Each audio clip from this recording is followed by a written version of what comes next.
Hello, what's up?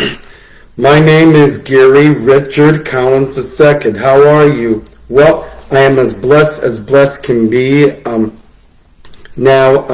As many of you know, the month of February is going by so fast.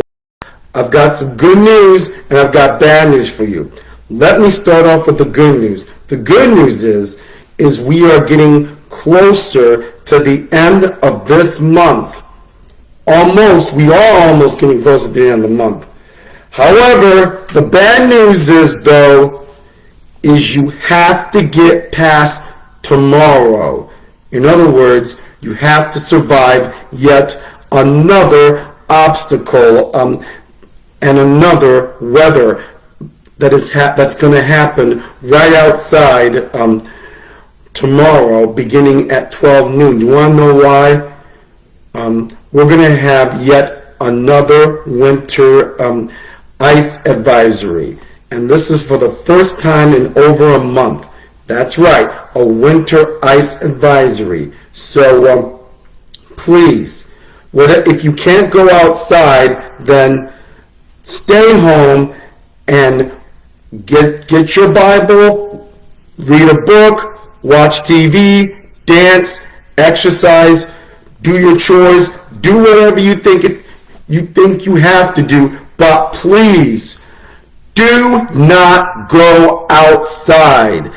It is absolutely dangerous and you might die. Do you understand? Well, enough said. Let's get on with a series of messages as promised. And I'm going to be asking you the question. This is going to be a two-parter, though, so you're going to like this. Is God a moral monster? Well, I can tell you, when a person rejects the God of the Bible, he often is given an option as to whether he would label him as an immoral or the opposite of that. In other words, non-believers have been known to accuse God of being hypocritical, selfish, arrogant, judgmental, hateful, irresponsible, among the many other words, homicidal, a moral monster. These words are all synonymous with it. Part of the problem with responding to these kinds of claims is that they require long and hard research for these answers. In other words, it takes only seconds to ask certain questions, but quite some time to give a reasonable answer. This one question, is God a moral monster, is in fact the subject of a book of a Christian theologian by the name of Paul Copan. Is God a moral monster? Making sense of the Old Testament God. And that is true. The series of messages I am doing right now is also taken from an author that is based on the same name. And that work is focused on only part of the Bible. Now, it's important for you, for me, for everybody around here to notice how deep, how strong the topic can be, since a single article could never really do the subject justice. It's also simpler to look at common accusations against God and see how they fall. More specific details are available for those interested in doing further research. Now, I'm going to do the first of 3 of the 6 here. All right, beginning with, is God evil? Well, the first problem with any moral monster accusation against God is that it requires a standard of morality separate from God. In other words, in order to say God is morally wrong, one has to define morality in a way that justifies that claim. But what meaningful standard can exist other than God for moral principles? Apart from God, it's impossible to have truly objective morality. Opinion is not good enough for the claim God is a moral monster. To be meaningful, it has to be based on some unchanging standard. Ideas such as suffering or human flourishing are not objective to this. No. There is no rational reason for opinions or subjective ideas to be the source of moral reasoning. So, the first problem with claiming that God is immoral is that meaningful moral claims require God to exist in the first place. Now, labeling anything like good or evil requires assumptions that lead inevitably to God. This fact is related to the next common objection about divine morality. The next problem that I would like to share you is the problem of good. And here's why. Non-believers often accuse him, that's God, of being evil. More often than not, however, they indirectly attack God's morality by questioning the existence of evil.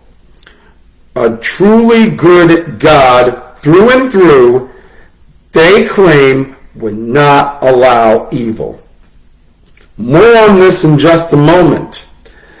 But in the meantime, for now, consider that this approach creates the more stronger problem for the non-believer than for the believer. In short, Christians can appeal to concepts such as free will when explaining why a good God allows for evil. However, though, the non-believer finds the more difficult issue when faced with the inverse of this question. Why is there such a God? Why is there such a thing as good, rather, if there is no God? Why would human beings believe in concepts like ought if everything that exists in the product of blind, purposely physics? If things either are or are not, and there is no actual ought, the word I would frequently use, the same word Pastors Leon and of course Norbert would use often when they would be doing a series of messages time and time again, then speaking of good and evil, both of these words are gibberish. Between good and evil, both of them are gibberish. This follows into a particular problem. Why ought, and yes, this is the word Pastors Leon and Norbert, along with myself, use it many times as to what you might think, a person be good. If there is no God, or if God is truly a moral monster. One thing I want to call to your attention is if the ultimate measure of morality is some human opinion, then there can always be different ways to interpret that opinion. Human flourishing sounds like a great basis for morality until somebody conveniently defines certain people as less than human. Now, this leads to the major instance of hypocrisy. In claiming that God is morally wrong, people are claiming more than a knowledge of a better moral system. They are claiming to be the standard of morality. Now, that claim not only makes their criticism of God's morals less impactful, however, it makes it meaningless. Okay? Now, I want to talk to you about you're not the boss of me, and then I'm going to have to let each and every one of you go, because as promised, I'm going to be doing the two-parter. I have to save all the rest up for next week. Another common accusation is that God is arrogant, selfish, or egomaniacal. God demands worship. He punishes those who disagree, and he even condemns those who insults him. According to the common line of complaint, a truly good God would allow people do as they please without necessarily obeying his rules. Bottom line. And he absolutely would not care how or they would ever speak of him. Now, the quickest response to this particular objection is based on the concept of parenting, as I have explained to you in both of my series of messages for the past couple weeks in between raising a single parent and more importantly in being a surrogate parent. However, good parents, though, do not allow their children to be insulted or to be disobeyed by them. This is not the reason parents are egomaniacs. It's the reason the parents love their children for something they must do. They must love their children, especially if the kids don't grasp why. The parents' rules are for the kids' good. There are going to be circumstances, though, when a child cannot understand all the details, the boundaries, not to mention the instructions. He simply needs to know that mom and dad said no. There's absolutely nothing unreasonable about God's expectation of obedience, given that he is the loving Father who wants the best for his children and who knows far more than they do. God cannot and will not be fairly labeled a moral monster simply because he has established rules or lay down the ground rules that some particular person doesn't like, doesn't understand, refuses to obey, refuses to follow instructions, or refuses to heed the call. The accusations of divine arrogance and selfishness also have to be put into perspective.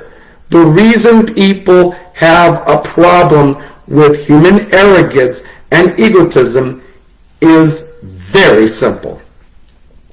We know the egotist ain't perfect.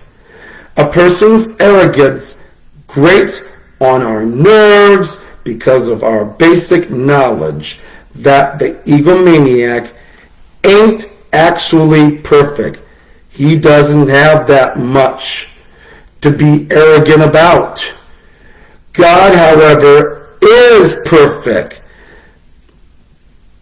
though, if he speaks, acts, and rules as though he was said to be perfect, it's simply that because of whom he is. There's no arrogance or selfishness involved, as there would be a lesser being. God claims of glory match reality.